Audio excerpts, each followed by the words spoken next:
So far, we have seen how to create database users, which maps to a login at the instance level.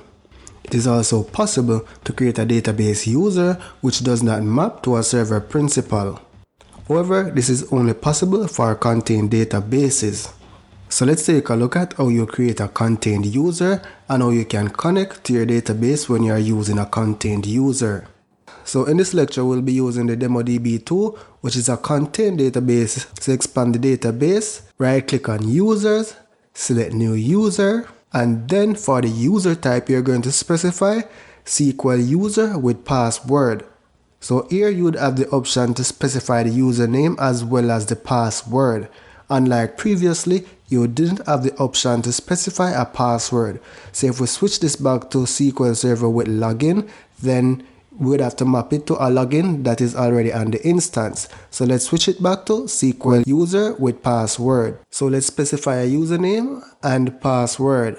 So specify a username and password. I'll be calling this user contained user, and just for this purpose of this tutorial, I'll be keeping the password the same. Now you can specify the membership role, so I'm just going to give it data reader and writer. Then select OK.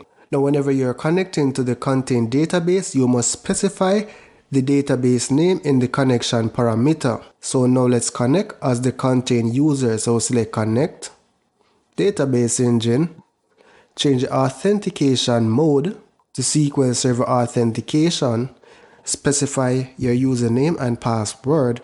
But the key thing here is on the options tab, now you need to specify the database in which you need to connect to. So if I hit connect now, the login will fail because the instance does not know of this user.